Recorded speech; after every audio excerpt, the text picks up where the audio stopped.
মার্কিন যুক্তরাষ্ট্র মানবাধিকারের সবচেয়ে বড় লঙ্ঘনকারী। মানবাধিকার সদর দপ্তরের মহাসচিব বলেছেন, মার্কিন যুক্তরাষ্ট্র বিশ্বের শীর্ষ মানবাধিকার লঙ্ঘনকারী এবং ইরানের বিরুদ্ধে সাম্প্রতিক 12 দিনের যুদ্ধের প্রধান উস্কানিদাতা। বুধবার আমেরিকান মানবাধিকার বিষয়ক 10ম আন্তর্জাতিক সম্মেলনে বক্তৃতাকালে মানবাধিকার সদর দপ্তরের মহাসচিব নাসের সিরাজ বলেছেন, মার্কিন যুক্তরাষ্ট্রের নীতি ও পদক্ষেপ কেবল গুরুতর মানবাধিকার লঙ্ঘনই নয়, বরং আঞ্চলিক উত্তেজনা ও যুদ্ধকেও বাড়িয়ে তোলে। সাম্প্রতিক 12 দিনের যুদ্ধের সময় ইরানের মানবাধিকার বিষয়ক উচ্চ পরিষদ আন্তর্জাতিক সংস্থাগুলির কাছে অসংখ্য সুপ্রমাণিত প্রতিবেদন জমা দিয়েছে, যাতে মার্কিন যুক্তরাষ্ট্র এবং তার মিত্রদের মানবাধিকার লঙ্ঘনের পরিমাণ প্রকাশ করা হয়েছে।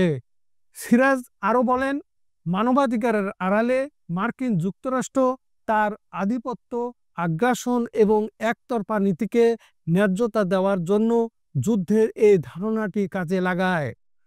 আমেরিকান মানবাধিকার কেবল একটি রাজনৈতিক হাতিয়ার ছাড়া আর কিছুই নয়, যা তার নিজস্ব স্বার্থ এবং ক্ষমতা রক্ষার জন্য ব্যবহৃত হয়। যেখানে মানুষের প্রকৃত অধিকার সমুন্নত রাখার কোনো প্রকৃত প্রতিশ্রুতি নেই।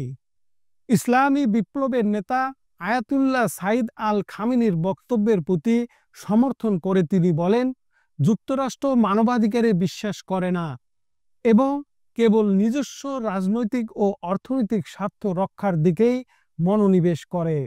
ইরানের বিরুদ্ধে সাম্প্রতিক আগ্রাসন যুদ্ধের নিন্দা জানিয়ে ইরানের বিচার বিভাগের জ্যেষ্ঠ কর্মকর্তা উল্লেখ করেছেন, এই যুদ্ধটি সম্পূর্ণ সমন্বয়ের পাশাপাশি মার্কিন যুক্তরাষ্ট্রের রসদ, অস্ত্র এবং সামরিক সহায়তার মাধ্যমে পরিচালিত হয়েছিল, যার ফলে নারী, শিশু এবং বয়স্ক সহ অসংখ্য বেসামরিক নাগরিক নিহত হয়েছিল।